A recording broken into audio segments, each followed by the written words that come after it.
everyone. Welcome to this Monday's edition of The Light Gate. We are coming to you live from the beautiful city of New Orleans in Louisiana at the United Public Radio Network at 107.7 FM and the UFO Paranormal Radio Network at 105.3 FM on the Gulf Coast. We are on Facebook, we're on Roku, we're on Rumble, and we are on YouTube. We have a very, very exciting guest to bring you. I want to let you all know that we are actually in pre-record because we have a time difference. And to be honest, it's better to do it this way because our guest deserves a good night's sleep too. So thank you very much for coming in to pre-record with us in advance. And Preston, take it away. Oh, wait, one more thing. Thank you, Carnation. We love you. Okay, go ahead. Yes, thank you, Carnation. We appreciate your support.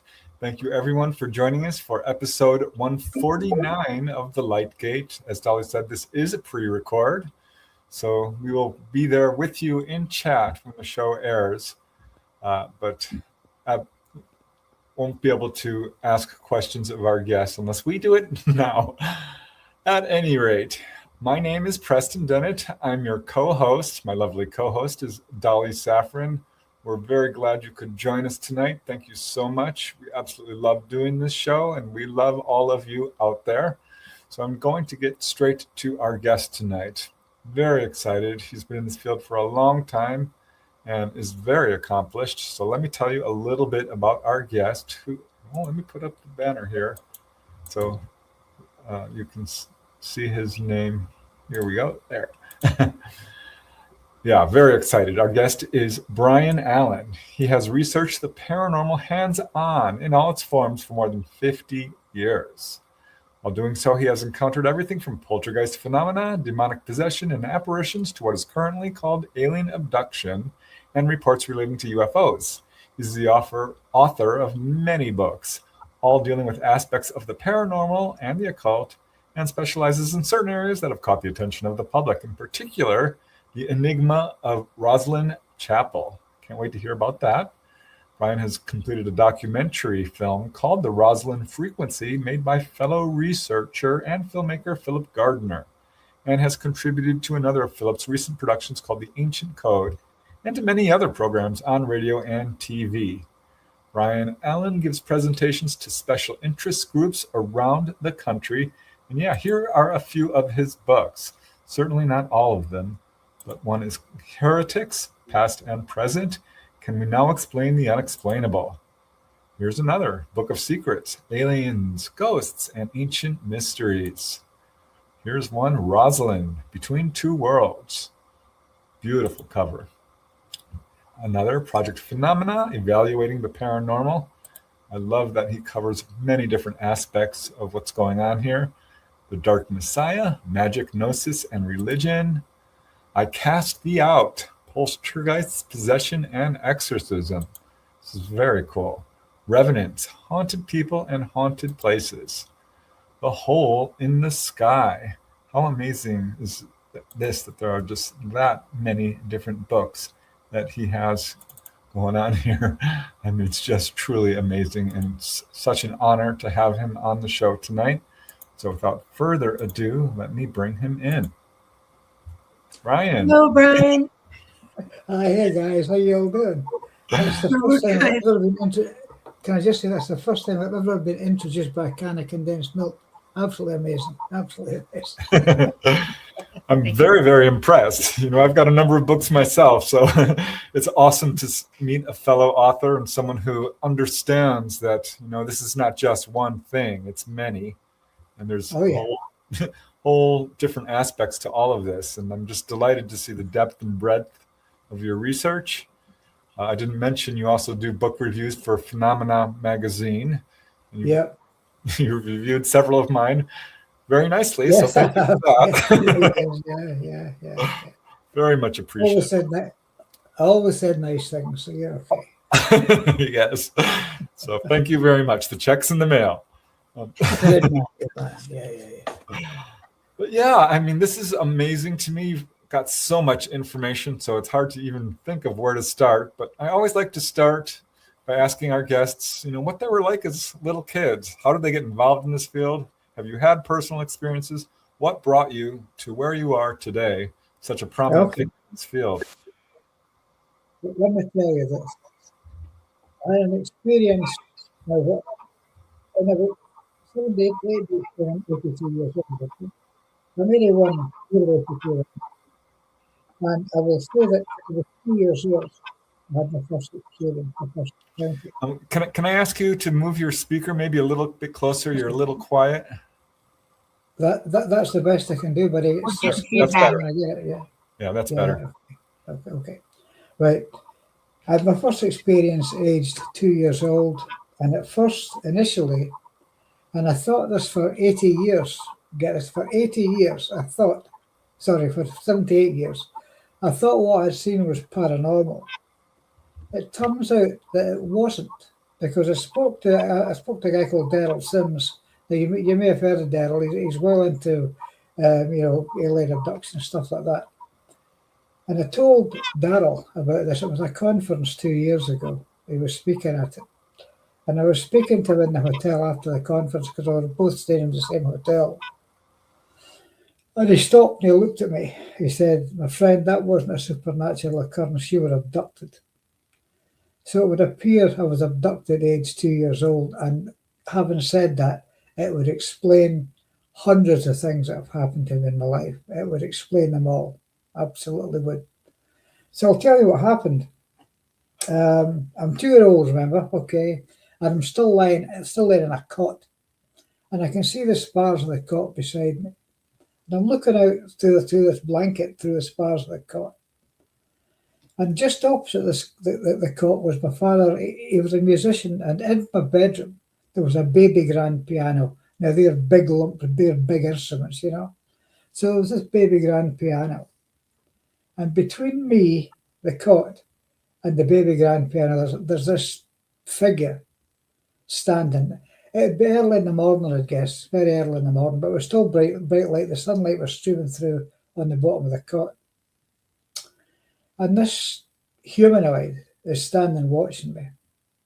It's got its arms folded and it's wearing like a one-piece jumpsuit thing, and it's watching me. And I wasn't frightened, but I didn't want to let it know that I'd seen it. So I'm looking at my left eye and I can see this thing, and I know it's watching me. So I closed my eyes and opened them a couple of times, and it's still there. So being a kid, I just went back to sleep again, as you do. And when I woke up, it wasn't there. But I never forgot this. Well, what did it look like? It was humanoid, absolutely humanoid. It wasn't it wasn't odd looking. Just it was wearing a one-piece green jumpsuit and had like a fancy belt. And instead of a buckle, it was more like a device of some kind, I would say, like a machine. I mean, I'm only 2 years old. I can't describe it any better than that, you know, because I didn't know what to make it because I had no point of reference for this thing. But it's standing watching me anyway. Then I went to sleep, and when I woke up again, it wasn't there. And for 78, 79 years, I always thought this was some sort of supernatural entity, you know, a spirit of some kind, whatever. But when I told Daryl Sims about this, he said, no. He says, that was an ET. He said, you were abducted, my friend. You were abducted and brought back. And like I say, that would explain everything that's happened to me throughout my life. Probably explains why I'm so deeply involved in this subject. So there you go. And like I said, all through my life, these events have happened. I mean, I haven't had to go out and seek them. They sought me. They just occurred. And when they occurred, I mean, at first I used to go, oh, wow, you know, but now I just say thanks. I just nod and say thanks. Okay, what's going to happen now? So that was it basically. And but I wrote the books. I got involved in hands-on investigating ghosts, poltergeists, you name it, investigating most things. But I guess I have a question. Did they ever speak to you when you were young and tell you things that you remember? No, never. No. That was the only time. I mean, but it wasn't all things like that I saw that was so focused and real. It's just things that have happened in general through my life.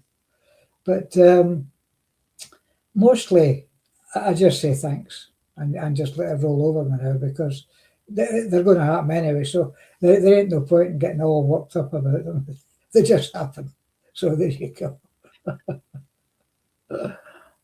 Yeah. And So how many did it go on from that age forward? I mean, have you had contact over the years, off and on again, or was that just I would straight say it's not always been with entities, although the odd entity has shown itself to me. It's just been events that occurred and things that happened in my life that were, if you like, sort of supernatural, paranormally themed. And yeah, but like I said, I just don't question it now. I just accept it as real, and I don't get afraid by it. They don't frighten me because they're not going to harm me. Right. More likely, I'm going to harm them. But yeah, they don't. They're not going to harm me. So just let them happen and just let them sort of roll over me now. But it's no big deal. Did you see UFOs then as you grew up? I'm going to tell you something about that, and this is why I think Darrell Sims was right what he said. A little while after I saw this thing in the bedroom. Now I'm still in this, but in fact, I passed by the house that this happened in just like a couple of days ago. I drove past it, and the place is still there. And the little bedroom, the bedroom window, it's obviously still looking out on the street. Well, in the same room, I will say maybe about 6 months later, I wasn't in my cot then. I was lying, and I was in a bed then, like a single bed. And I had this vivid dream. Like I suppose you would say it was a lucid dream. And I saw this, and this is only like 6 months after I saw this thing. I saw this huge disc-shaped UFO, spacecraft, and I knew that it had come for me. And it wasn't there for fun. It was there to take me. But it didn't frighten me because I knew that it was going to be okay.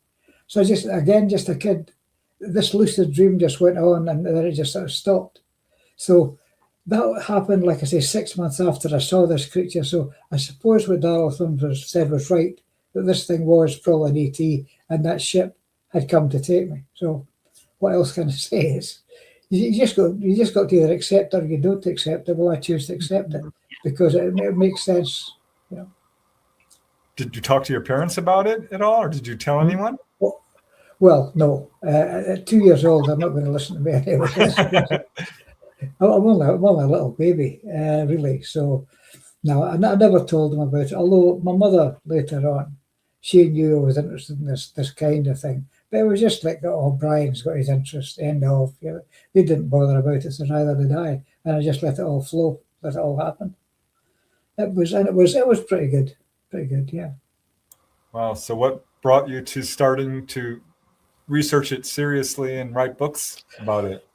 Well, I guess it was reading books about it that made it something for me to do. I got maybe about 25 years ago, I really got involved in the investigation side of it. And it was like going to different places round about where I live, where there was claims of hauntings, poltergeists, you name it. Claims people claimed to have been abducted or seen UFOs. I mean, the number of times I've gone to people who I saw a light in the sky, and really that's all it was. It was a light in the sky. It wasn't a UFO. It wasn't a spacecraft.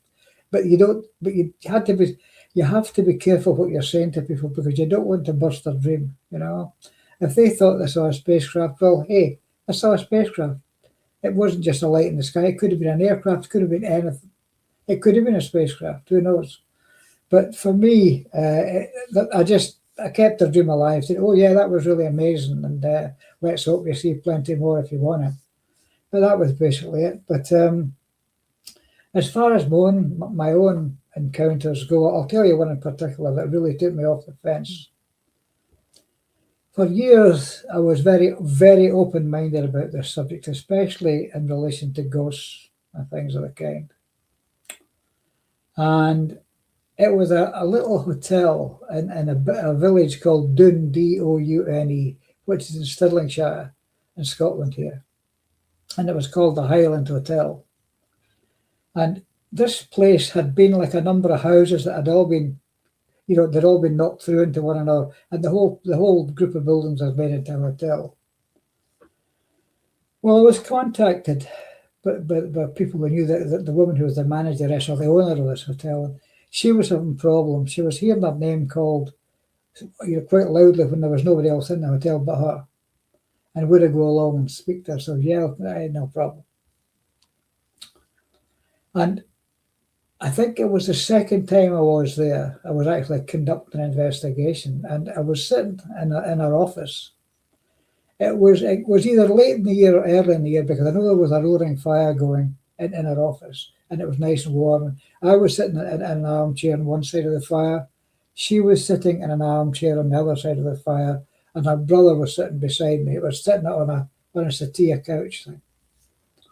And I'm sitting talking to her.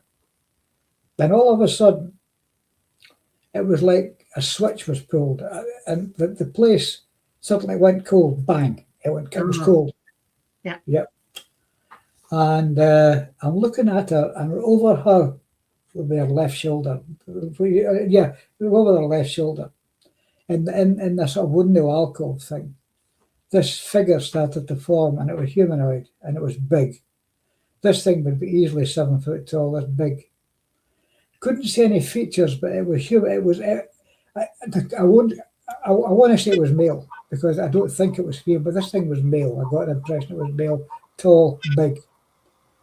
And I'm saying to myself, no, I don't want this to happen now. I don't want this to happen now. And I'm thinking out, I'm like shouting in my head, and I'm thinking, go away, go away. And this thing just went pop, literally pop, it went. So I thought, what color was it? Was it a bright apparition? Or? No, it wasn't a bright. There was no color to it. It was just dark black. Oh, and it was tall. Okay. So it was more like an outline rather than a complete figure. But it was the outline of a human being, and I got the impression it was male. But the thing went, and I was quite glad that it did, because I didn't know what I was going to do if there was a confrontation with this thing. But it went. So that's how I knew there was something going on in this hotel. So I came back again, and I came back with two good psychic mediums I'd worked with for a while, and that was interesting, shall we say. There was one incident that took again, and just on the same floor of the hotel that this happened. It was on a flight of stairs, a short flight of stairs going up to the living quarters where the owner stayed. And one of the mediums was stood at the top of the stairs. The other one was standing with me halfway up, and there was another person, I can't remember who it was. It was one of the people that was with us, was standing at the bottom. And the lady, her name was Anne-Marie, and she said, look, if this thing was any stronger, it would push us right off the staircase, because it doesn't want us here. And as she said that, this breeze started coming from the top of the stairs down, and this breeze turned into an absolute tornado. And I could feel my hair rippling in my head. This was shooting down the stairs at us. I said, is that what you're talking about? She says, yeah, that's it. It wants us out of here. But she says, I'll try and get us in contact with this thing. Because apparently what happened on the staircase, that I'm going back to like the 1700s. That we're going back like 300 years. That way back in the 1700s, when this place was still a house, the owner's daughter had got pregnant. And at that time, you just didn't get pregnant outside marriage. It just didn't happen, And she'd get rid of the child. Or her father had made it get rid of the child. And the medium said, I'm going to reunite her with a dead baby. And no sooner has she said that than you could it was almost like the house breathed out. It went, you felt a sense of relief. It was absolutely palpable. You could feel this happening, like the house relaxed. And she didn't have to tell me that I've reunited the dead baby with the mother. I felt it happen. And I could smell things like, there was a smell like horses, and there was a smell like hay. And they were not unpleasant smells, just like farmyard smells. And the whole place just seemed much lighter after that. And the woman who owned the place said that she felt the place, she didn't know this had happened, but she felt a difference in the place as well. The place was just much lighter. It was easier to work in.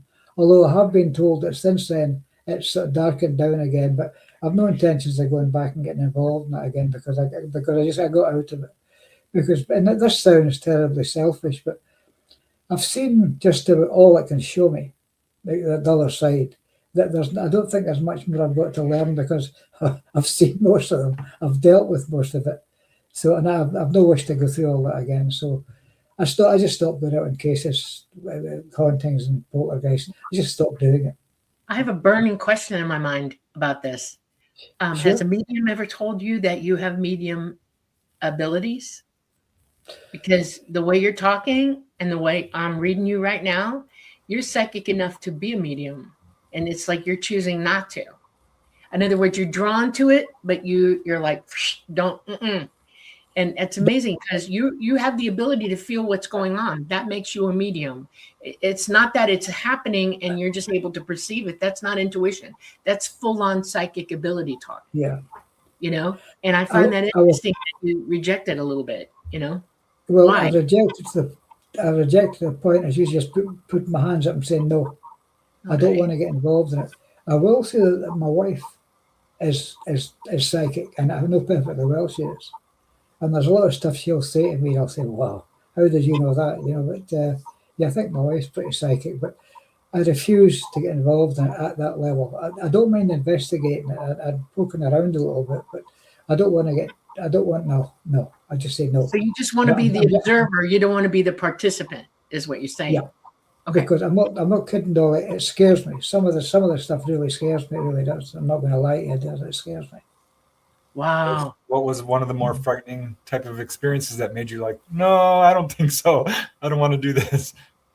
Well, when I was in that room, when I was talking to the lady who owned the place, and this thing started to form behind her, this male shape like 7 foot tall, that scared the hell out of me because I didn't know what I was going to do if I hadn't gone. Because I didn't fancy getting my I didn't fight this thing. No. But there are odd times. I've been in graveyards and all sorts of scary places like that. You know, in the early hours of the morning and stuff. There was a time in Edinburgh. It's called the Covenanters Prison. You should Google this if you get a chance. Covenanters Prison, Edinburgh. Google this. And it's in the time of the Reformation in Scotland, when Scotland became a Protestant country as opposed to a Catholic country. And the Covenanters set up this group. There was hundreds of them. And they set up this solemn covenant. They were going to fight the English and stuff. And it was very complex and political and all the rest of it. But they had this Covenanters prison in Edinburgh, which is basically, it's a length of grass, maybe about 20 feet wide, maybe 100 foot long. And it's actually full of mausoleums. There's mausoleums down each side of this building, this stretch. Wow. And yeah, and they had them all in there, the Covenanters prison. And that's the only other time I've actually felt quite edgy, shall we say. Because there is one place, one particular vault in it that's supposed to be quite psychically active. And I thought it was when I was in it, and I hadn't been told about this, but I could feel this place was alive. It was the best way of putting it. And that is the only other place that I'll say that I knew was actively haunted, was the Covenanters prison in Edinburgh. Yeah, that it's worth Googling that. Have a look at it. Wow. So all over Scotland, how many places have you gone where you've done research? I mean, did you just start marching around and going everywhere you found it, or? Well, no. When it started off, I actively sought out people that were having issues, shall we say. And then after I got known, they started seeking me out, giving me a phone call, an email, or word of mouth, whatever. And if I thought I could help, I would go and help. You know, just jump in my car. My wife would come with me sometimes, and we'd just go out and try and help these people as best we possibly could. Sometimes we could, and sometimes we couldn't, because I don't think they wanted to be helped through them. They just wanted it confirmed that this was happening, I guess. It was the best way of doing it, you know, best way of saying it. Yeah. Dang, that's amazing. So did you research actual demonic possession cases, as you wrote about in your, I think Yeah. Well, okay. yeah, that one. I've had people come to me and they would describe what was happening in their home. And this, yeah, and I would say, this sounds to me like you've got something in here that's attached to you, but not attached to the house. And I have to tell you this, I use a form of exorcism that I developed, and it works for me, okay? This is not bell, book and candle, it's nothing like that, but it works for me. And I've got to emphasize that it works for me. And what I tend to do is I usually ask the people involved if they would leave me, if they would leave the house just for 10 minutes, 15 minutes. It doesn't take long. And I carry out this act of exorcism. And what it basically is I get myself really angry, really worked up. And I start cursing and swearing and asking these goddamn things to get out of there. And I call them any name that comes into my head. And I tell them to get out, you've got to leave this place. You shouldn't be here. Go back to where you came from. And that's what I do. But the odd thing is that in my house here, sometimes, hang on, I'll show you this. I used to use this as well, okay? It's a CD of frequencies that I developed that helped me do this, okay? I'd stick these on like a CD player and select the particular frequency that I think is going to help. And I run the frequency, and that seems to help do it. Although whether that's maybe just a comfort for me, I'm not too sure. But it certainly seems to work, whatever. And the odd thing is that I made a few copies of this thing. And there's a friend of mine who lives in London. I think he's deceased now, the poor soul. But he took one of these down back to London with him. He'd been up visiting with us, staying with us. And he took this back down to London and he started using it, playing the frequency during, they're like 4 or 5, is it 5 of them? 1, 2, 3, 4, 5. There's 5 and they all last 15 minutes, these bands of frequency. And he started using them when he was doing his seances, because he had his own spiritualist circle. And he said that when he was using some of these frequencies, it really ramped up the phenomena, and they seemed to take place more easily. But they were originally developed for use within Rosslyn Chapel, and they certainly worked in there as well. But that's another story. So when we get around to that. Taught when I was younger that exorcism is not just a spiritual thing. It can be if you're very religious, but it's not a spirit attacking your soul. It's a spirit attacking your physical mind, and it takes over in the physical mind itself. Your spirit is still there, and it's kind of helpless to what the physical mind is doing because it cuts you off from yourself. Hearing who you really are talking. You're hearing that thing in your head, and frequency that you use is very interesting because that's one way to get the brain to reset. In other words, to kick out what's come in on top of it. And it's over talking your thinking and to make it boot out. And the fact that you decided to get angry at it is unbelievably cool because a lot of our abilities, are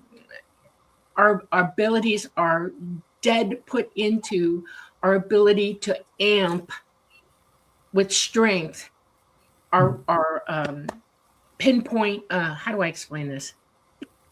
When you're angry, you could throw a baseball and hit the mark without even thinking about it. Okay. And that's the point. You're directing your psychic ability, your energy directly pinpoint into what the problem is. And even your frequency alone can be enough to boot it out of that brain, of that person's brain. And it's amazing to me that you've walked into this way. You actually are doing it the right way. I'm amazed. That's amazing to me. I've never heard anybody else say this. It's you can't cast a demon by throwing holy water on them and whatever, because in the head, they're not in the soul, they're in the head. The cranium is overriding it big time. And frequency is really physically engage with these things. Yeah. Let me just tell you, that mediums have come into my house and they've stopped at the door and they've said, wow, this is the most psychically calm house we've ever been in. Because it should be, because these brutes have been kicked out of this house time after time after time. That they really should, because I've really booted them out of this house many times. So it is a very calm house to come into. I That's try awesome. to keep it that way. That's Awesome. fantastic. So can you tell us a little bit about the Rosslyn story? What Rosslyn. How long have you got? We've got a while. Yeah, well, I can tell you, I've got about another half hour. Okay, I can run for another half hour. But because I got to go then. But Rosslyn, it was built, they started built and placed in the 1400s. And it's one of the most amazing buildings that I've ever been in. And when I wrote the book, The Rosslyn Frequency, I'll tell you how this came about. This was purely, I was just visiting the place. There was no ulterior motive. I was just visiting the place, going to see it, because I'd never been there before. And there was 2 or 3 of us there. One of the other people was a medium, as it happened. But myself, my wife, a couple other adults, and they're both mediums. And we went into we're walking into the place, and this is before it was all done up, because they spent a fortune in this place trying to do it up, because it would literally fall into bits.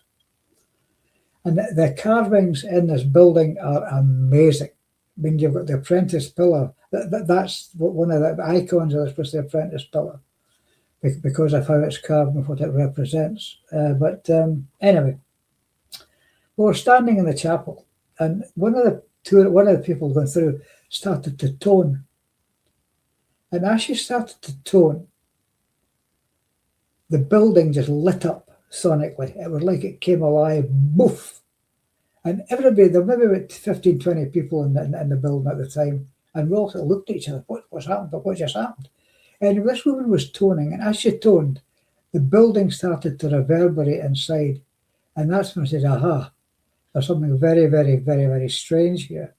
Anyway, she stopped toning, and the building just went, just collapsed. It was just an old building again. So that sort of tipped me in the right direction for that. So I came across something called the Devil's Chord, or the Diabolus at Musica, which they call it the Devil's Chord. And the Catholic Church banned it in the Middle Ages. They couldn't use this particular chord. You maybe heard of it. They couldn't use it in any churches. They were forbidden, verboten. And I suspect this was because when this chord or this particular musical note was played in a church, and the church was of the correct dimensions, the people were tripping out, if you like, and they were having spiritual experiences of their own. Okay. Now, the church wouldn't like this at all, because it would be the arbiter of who would and who would not have a spiritual experience.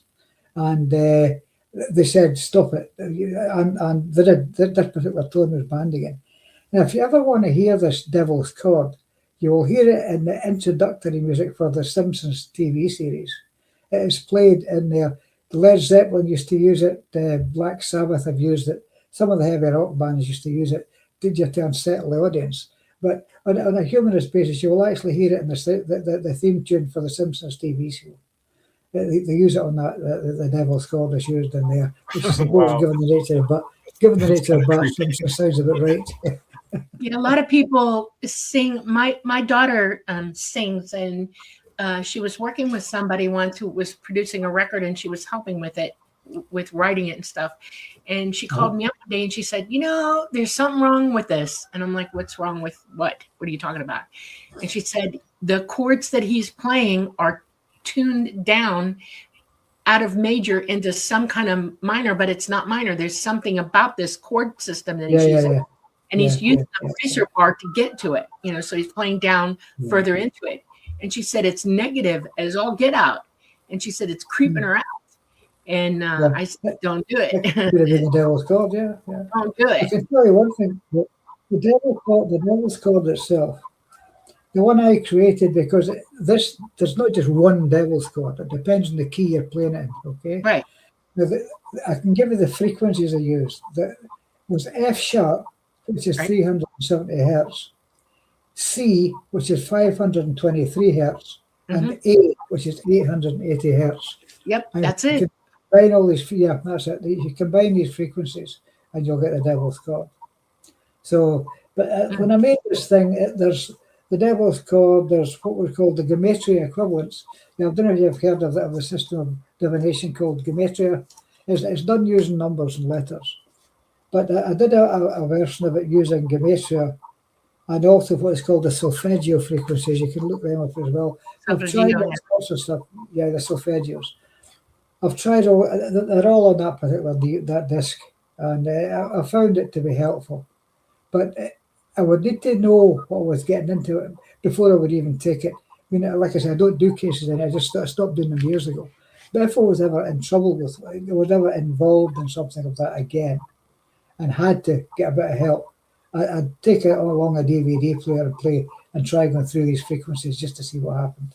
Yeah. But that's not to say it would be beneficial. It might make things worse, and that's the problem. Yeah. That is the problem with it. Churches are built like parabolic dishes that are upside down, so that everything going up comes back down over the congregations. Okay. Yeah.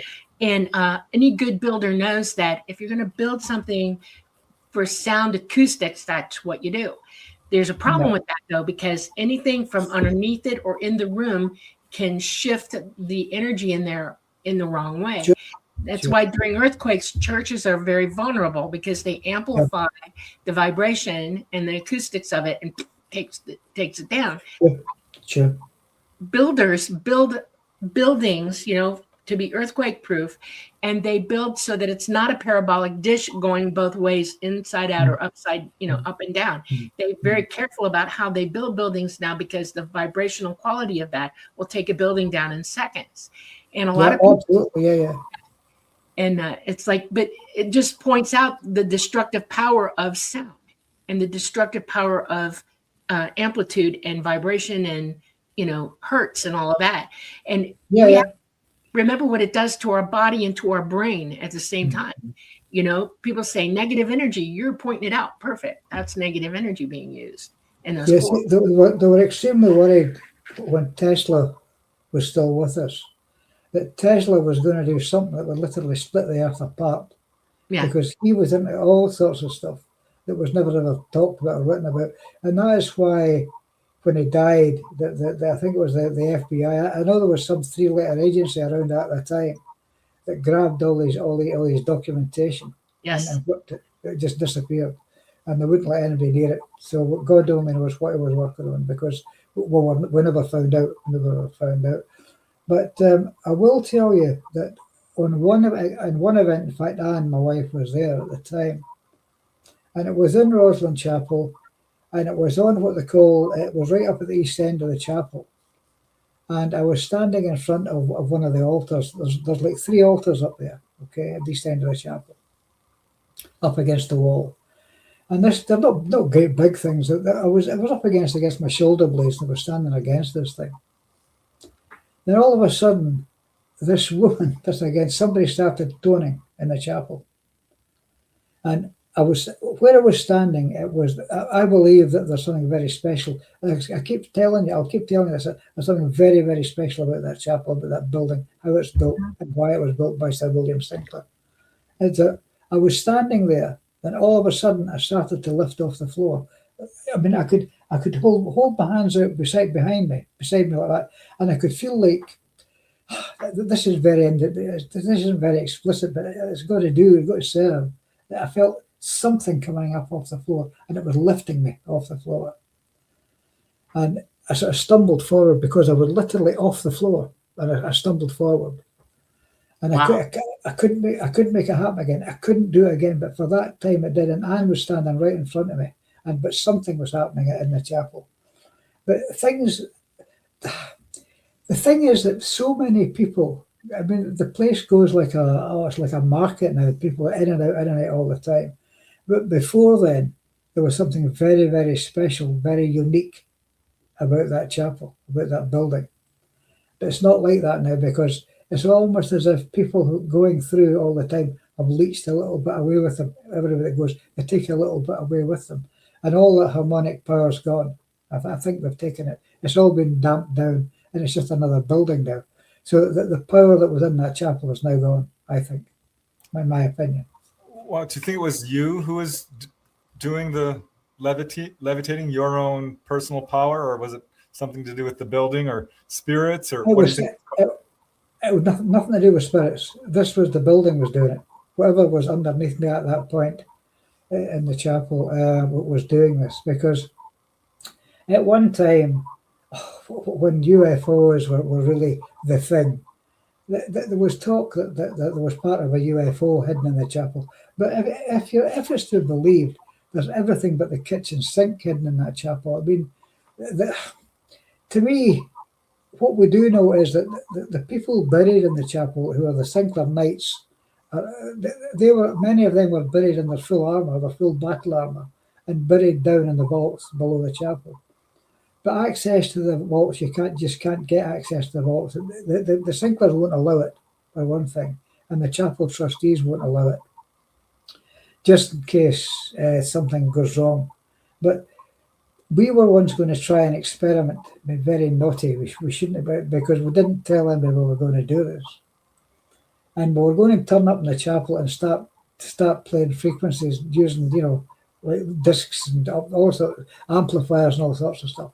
But we decided it might not be a good idea, because if the trustees found us, we'd get flung out and not be allowed back in again. So we didn't think it was too risky. We just didn't do it. So, but I will say that if you ever get a chance, if you ever get the opportunity to go and visit Rosslyn Chapel, I encourage you to do so. It's an amazing building. An amazing. Do you know how old it is, or when it was built, or what its history is? Yeah, they started building it in 1440, and they built it over a period of about 70 years. I mean, this thing wasn't built in 6 months. This took decades to build. But when you see the carvings, the stone carvings that are inside it, you'll see exactly what I mean, because they're so intricate and so detailed. It's an amazing place. It really is. I mean, arguably, the official story is that it was built as a place for piety, a place of piety. It was a place for the Sinclairs to worship, if you like, the Sinclair family. But other people, I've had mediums in there that said the place is a spiritual machine, and it was designed to do something unspecified. But I've had that argued that it was designed to provide almost like a portal into another reality, another dimension. And it's electromagnetic energy can be in mountainous areas. Scotland's got plenty of that going on.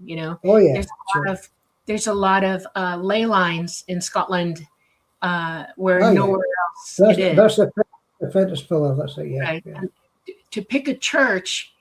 And they will study the area first. The people say, this feels like this needs to be the spot. They're feeling it. They don't realize they're walking into an electromagnetically charged energy area. Yeah. They say, this is going to be a church here. We feel it. This is the best place to go. So they build it. And it took them a while to do it. And if you're whatever the sun is shooting out at Earth at any given time can charge what's up underneath that thing, and it can cause an anti-grav to it. A lot of anti-grav use is from electromagnetic currents and things like that. The elevated trains, the ones that go 280 miles an hour, those are cold. And you have cold in Scotland as well, very deep cold.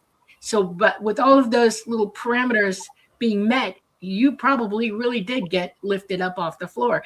And resonance, the sounds that are coming can charge it even more. See what I'm saying? And it's amazing to me. Somebody ought to do a study of all the electromagnetic energy around that church, and go in there with equipment and figure it out what's going on, Yeah, I've gone down with a tri-field meter looking for spikes and all the rest of it. You just don't get them. But Preston, you had an image up there a couple of images ago when you showed us the Apprentice pillar. Can you bring that up? Yeah. Okay. Can you zoom? Okay. Right. if you see the Apprentice pillar, you can see to both sides of it, all around it, there's these little cubes, Yeah. okay, and they're all going up, okay. They represent musical notes, and that was another thing that was on this disc, where some of the ideas came from. All these cubes, I think there's 320 odd of them, all told, up in this. They call it the Lady Chapel. It's sometimes called the Retro Choir, but it's also called the Lady Chapel. These little cubes, they're all different. Each one's different, okay? And because there's like patterns, actually engraved into them, and they're all different. So that was, I can't remember the guy who actually came up with this idea, but he reckoned that these are musical notes, if only we could decode them. And some of the frequencies on there, 3 of the frequencies are based on these patterns, these news. Now, how were they actually created? Well, there was a concept called Chladni patterns, okay? This was a guy called Ernst Chladni, who was a physicist back in the 1700s. And what he was doing was he would take like a fine glass plate, he would sprinkle fine sand on it, and he'd use a bow, like a violin bow, and he'd bow. And the sand would take up a specific pattern, okay, depending on the note that was being played. They can do it much more easily now with frequency generators and things, signal generators. But they reckon that's how William Sinclair created these patterns, because there's nothing up there that he didn't approve of first. Every single brick and stone and statue, every carving, he actually approved what was going in there first. So he knew what he was doing when he had these cubes with all the patterns on them. And these are designed to produce a series of musical notes. And it's this series of musical notes that what I believe and other people believe will actually produce the miracle or the magic that is inherent in building. See, that was my next question. How many people have had healings in that church? Because it seems like it should have been happening regularly. I tend to think that nobody would know. No, the church wouldn't allow it. They wouldn't allow that to happen. I guarantee they wouldn't allow it. I'm not saying it hasn't happened. But if it did happen, it wasn't official. Yeah, there you go. That's the roof. That's along the roof of the chapel. That's right. That's inside the barrel roof. Yeah. Boy, oh boy. That's incredibly beautiful. You can tell it was very, very carefully built. They must have had some extraordinary knowledge about all of this kind of stuff that we're not even aware of now. It is argued that the village of Rosslyn itself was built originally to house the masons that were brought from the continent, because Sir William hired hundreds of them from the continent, brought them to Scotland, and they built the chapel because he needed the expert knowledge that they had to build the place. This does not surprise me at all. Mm-hmm. Not at all. My father was a 33rd degree Mason, and I am in the star. Yeah. Yeah. And, okay. They hold the key of knowledge. We'll just say I've been down that road myself. Let's just say. Wow. Amazing. Do you know if there are other people who've experienced levitation as well? No, as far as I know, I'm the only one, Preston. As far as I know. I'm super interested in that topic. I wrote a book about it, and this is the first time I've heard this kind of experience of levitation. But it's fascinating to me because there are stories of, I think it's ancient Tibetan monks using sound to levitate heavy blocks of stone. Yeah. So clearly, these guys knew something. That's amazing. I definitely want to visit this area. Wow. The chapel itself, I mean, we could spend the next couple of hours just talking about the chapel, because there's so much to tell you. I have so much to tell you that I've forgotten most of it. That by the time I'm another half hour's time when we've stopped talking, a lot more stuff will come back. But I mean, like I said, but the chapel would really need to arrange a program when I talked about the Rosslyn Chapel. Would be the best way of doing this, because there's so much else to cover in the time we've got left, really. My goodness. Wow. Well, now we have to plan a trip, Preston. We had to go. I'm serious. Yeah. You just gave us the greatest excuse in the world. This is, oh my goodness. We talk about going to Europe. We talk about going to Scotland. I love Scotland. I have Scottish roots, genealogy, and I've always wanted to go there. So I guess we're going to have to go now because I want to see that place really bad. Yeah. Yeah, Yeah. just Actually, it's funny you say it because although I'm Scots, I've also got Irish roots. That my grandmother was Irish. My mother's, she were obviously Irish roots herself. So I think I'm like half Scottish, half Irish. So I'm like right in between the two. Yeah. me I, too. I've got Scottish, Irish, English, you know, I'm like a Heinz 57 Mad Dog mix, but my Now you're Scottish roots talking. are There very you go. specific because my names are Kite, which is the Irish, and then Stuart. I'm a royal Stuart, by the way. Sure. Yeah. Yeah, it's come from the Stuart clan, and then the English, I'm a Plantagenet. I have that. Yeah. Edward the Second's my direct grandfather. And, As far as I'm fascinating. aware, Yeah. as far as I'm aware, the Allans are what they call a sept clan of the McDonald's. So we're actually attached to the McDonald's somewhere. Yeah. Yes. Oh my goodness. Yeah. Maybe we could talk a little bit about your UFO research as well. Sure. Yeah. What were some of the interesting cases that you worked on? Well, mostly. Yeah. Where do you go? Where do you even start? Right. To be fair, most of the cases that I investigated were lights in the sky, and that's all they were. I mean, you can't. I'm not going to big them up because you can't, because that's all they were lights in the sky.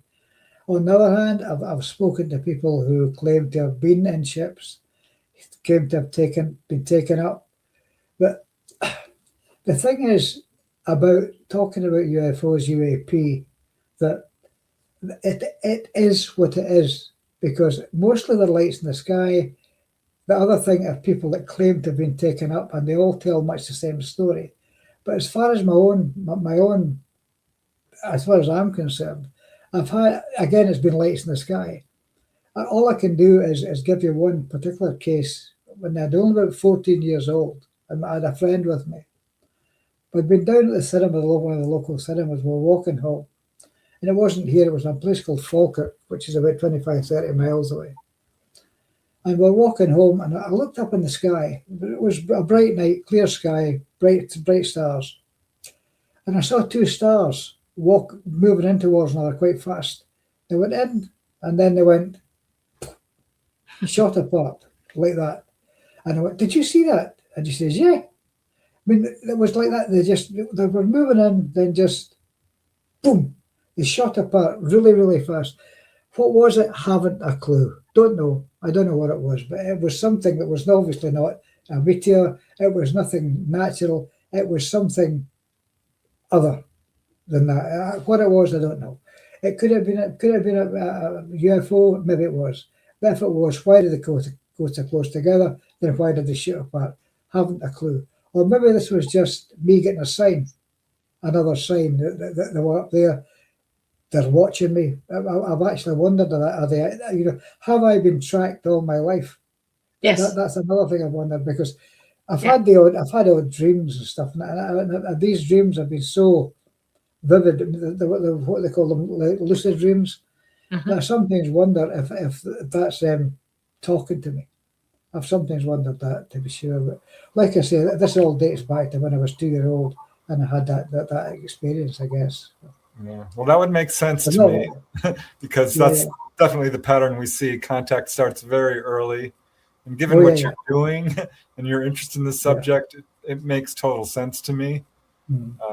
Because I will say that all my life, as I say, I've had this interest, and I was always that kid.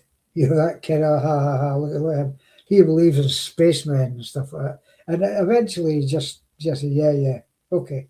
That's what I think. And the thing was, and I've been punched for it, I've been hit for it.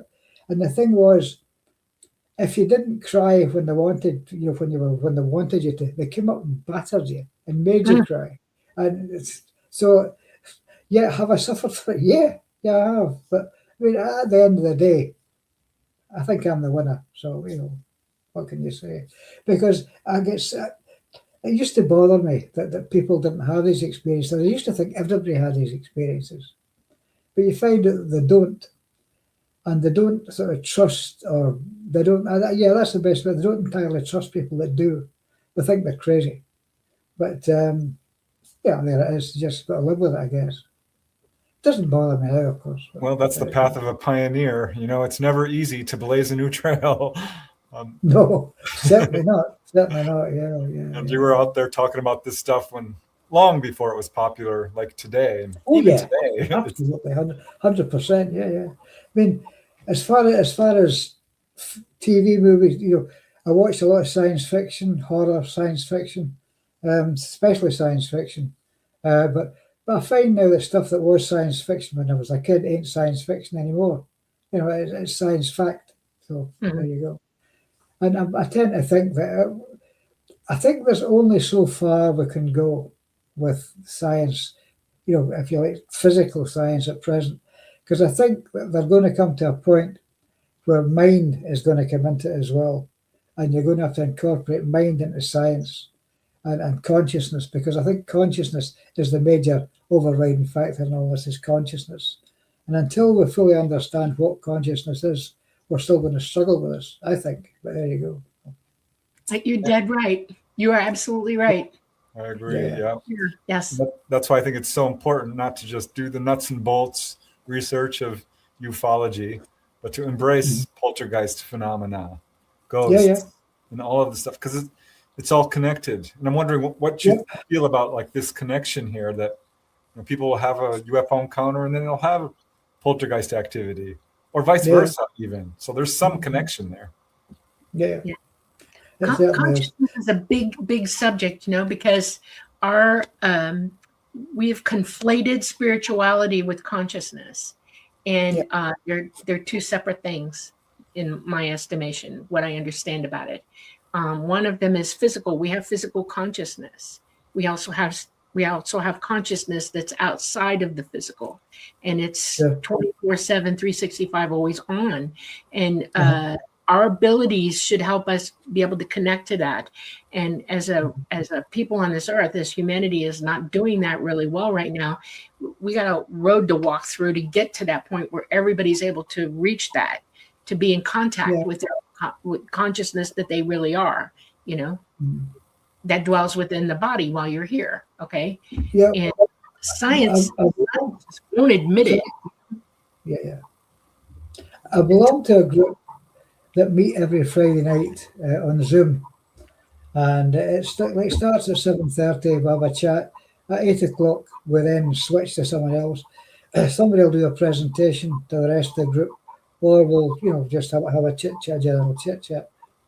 But we've got doctors, lawyers, scientists, you name it. We've got writers, researchers, all sorts of people in this group. And it's fairly fluid. It drifts between like 14 people and 18 people on a weekend. It depends who's around. I tend to turn up every week because there's always something interesting. But consciousness is discussed, and because there is no limit to what consciousness can do. True. I think.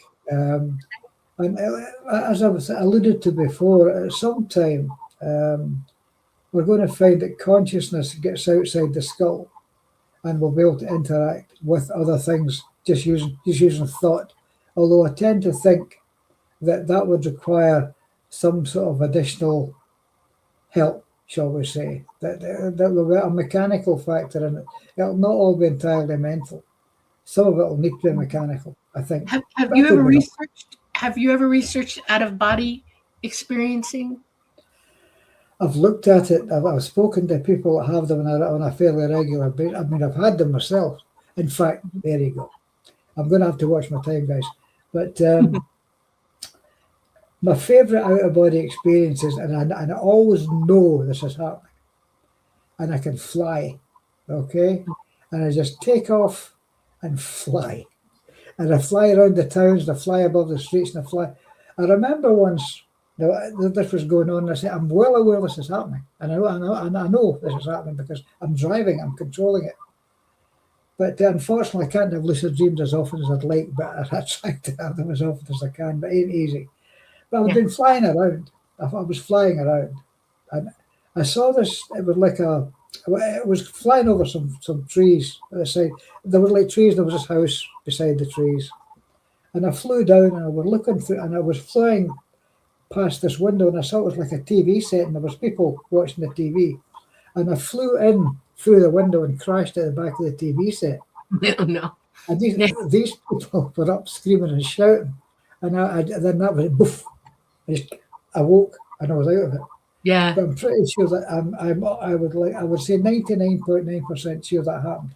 Yeah, it And did. I It crashed did. through that You're window. describing it beautifully. High emotion. When you landed like that, it caused emotion in you and it sunk you right back into your body. That's right. Boof, bang. It's You boof. have I was that aware of innate it. ability. Yeah, that's an innate ability. We all do it all the time. Whether you're aware Yeah, of it yeah. or not, you're still OBing every night. We Yeah. don't just lay in the body and do nothing while the body sleeps. We go out and have fun, and connecting that is important. And psychic ability training helps you get to that point. I don't think it's Yeah. going to take a machine to help you do that. I think it's just will on your part to achieve it on your own. And I Well, think, no, Dolly, no, that's not what I mean. That's not what I okay, mean. okay, What I'm getting is that in order to interact with machinery, okay, oh yeah, I think we'll have to have some sort of interface where we can go to the interface, and the interface will interact with it. I'm saying a machine, it could be anything. I would love to be able to do that. I've tried to do that, and what I end up doing is that I drain the battery right out of everything, and I cut the electricity off to it. In other words, I absorb it, and the machine can't work around me. And it happens to me all the time. It's hard to be in my own home because of it. Every time somebody comes over to interview Preston, they bring the cameras and the batteries and all this stuff. I knock them out every single time. The last poor guy that was here, I knocked out his board, the control board. He said, "Look at this." I can't believe it. And I said, "When you get home, it'll work again." He said, "How do you know?" And I said, "Because I'm the one sucking the life out of it." And when he got home, he emailed me and said, "Yep, that was you. It had to be because it's perfectly fine." And all his batteries were going dead around me. And I'm like, "I'm so sorry." And there's a point I'm making here with this. When you're that psychic, when you have that much ability, sometimes interfacing with the machine is more than we can accomplish. In other words, they need to have a machine that's clear course on the other side of the planet that can receive psychic signal from us to do it that way. We can't be in the same room with it because we'll dry it out. We'll just kill it. Well, we know it's possible because ghosts do open and close doors. They turn lights on and off. They have energy. That's right. And there's plenty of cases of, the whole poltergeist phenomenon is centered often around a disturbed teenager. Right. So they're doing it. They're affecting stuff. This is a question that often gets asked on our Friday night sessions, especially when it's just like an open mic session, for want of a better word, is that where does the energy come from to move stuff? Okay. Because you're talking about something getting picked up, moved. That's intent and that is power getting expended from somewhere to do something. So where does that energy come from? That is one of the questions that we've never actually, and it's okay, you know, spirit does it, but that's not an answer. It just isn't an answer. No, we do it. We're the generator. Your brain generates a powerful field of intelligence. In other words, you have brainwaves, right? Alpha, beta, theta, gamma, delta, and a few others. You can transmit that out, and that's an actual signal that holds power. It's electromagnetic. Okay, we can hear each other psychically because we're picking up on those signals. We all hear each other that way. When you think about, I want to do something and I want this to move, you're not telling it to move. You're using your energy, yourself, your electromagnetic energy. You amp it up. You turn the volume all the way up on it to the point that you grab it and you pull it toward you or throw it away or wherever you want it to go.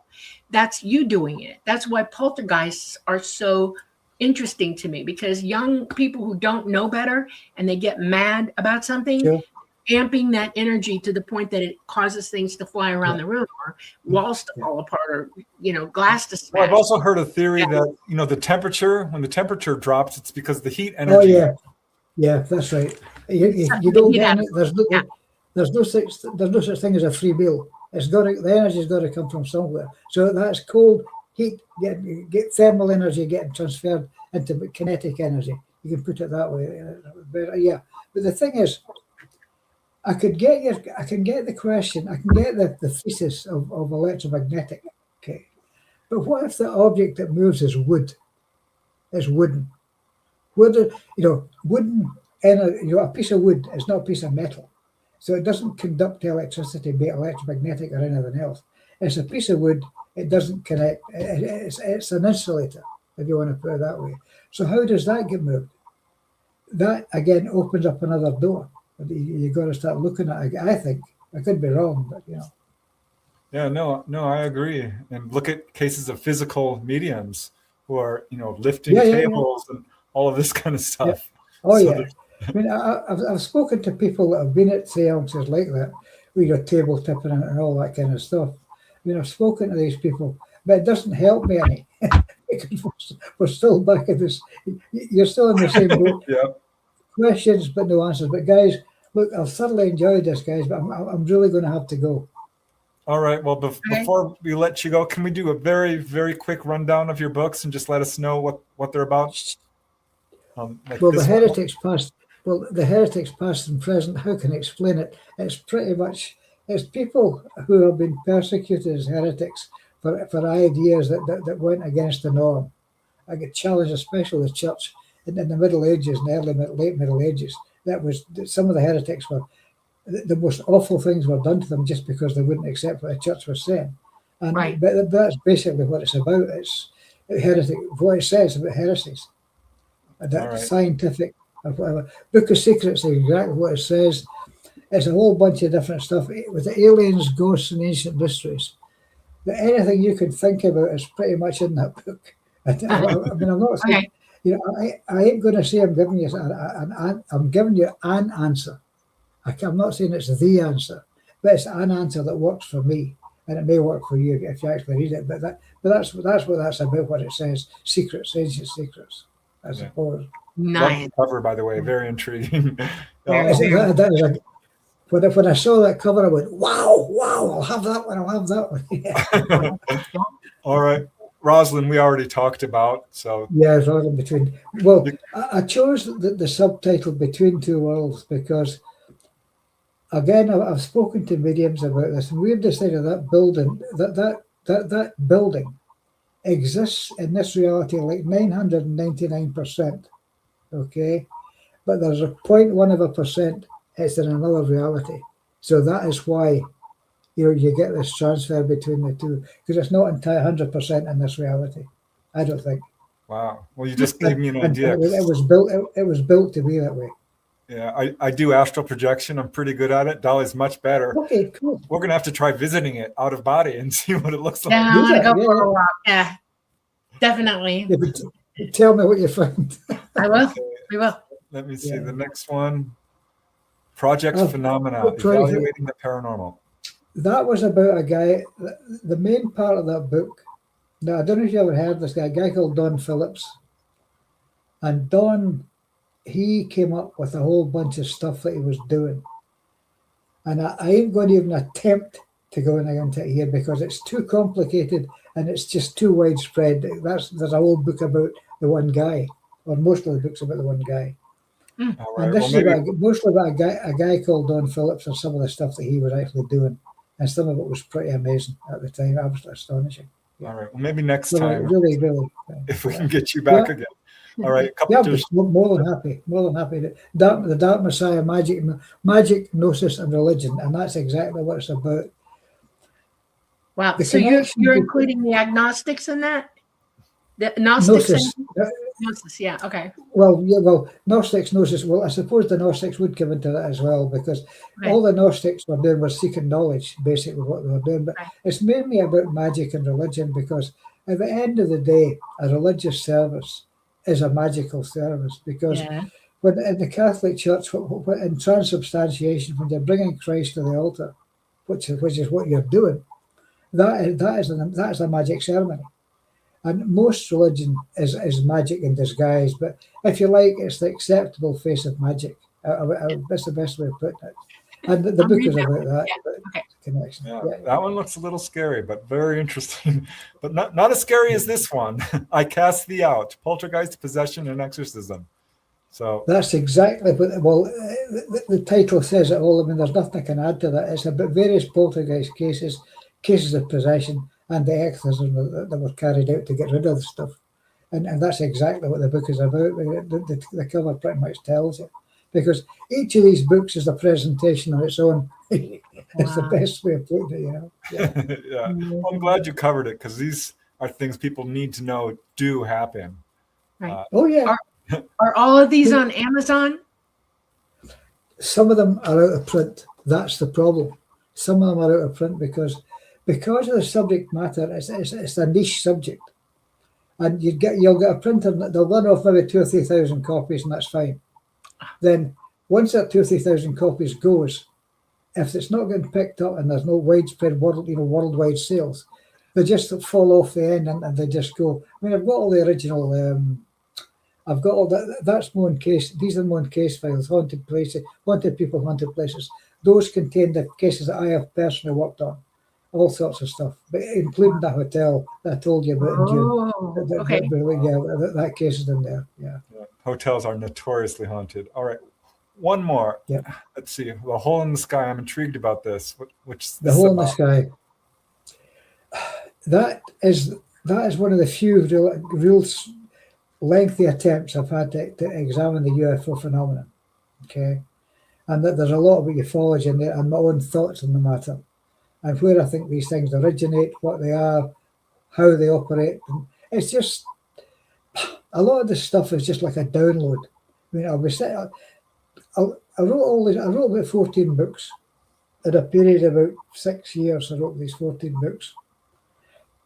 And it was almost as if it was like I had to get out of my head and get it out and get it on paper and get it out there and share it with people I wanted to see. Yeah, I can totally relate to that. Yeah, absolutely. But the thing is that I think I've got about another book left in me, but I think that's about it, really. Yeah. Oh my goodness. What is it going to be about? What is the book going to be about, do you think? Consciousness. Thank you. Awesome. It's a huge subject because you're starting to move into brain, mind, consciousness, the way the brain works. I'm no scientist, I'm no physicist, but I think I'll be able to put it in layman's terms that people can understand, perhaps appreciate and enjoy more than putting in cold scientific terms, because the whole subject of consciousness is absolutely mind-blowing in its complexity. That I'll try and put it in terms that the layman can understand, because if I can understand it, anyone can understand it. And that's the way I try and think about it anyway. Okay. Well, thanks so much, Brian. Super interesting.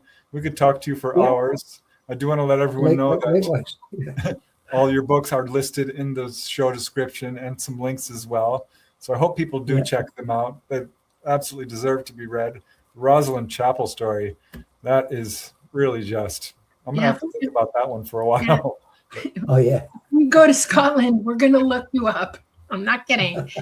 And after we go see it, or maybe get you to go there while we're there at the same time and do another show. I'd love that. Yeah, I'd love to be, because there's things I'll show you in Rosslyn Chapel that the guides won't show you.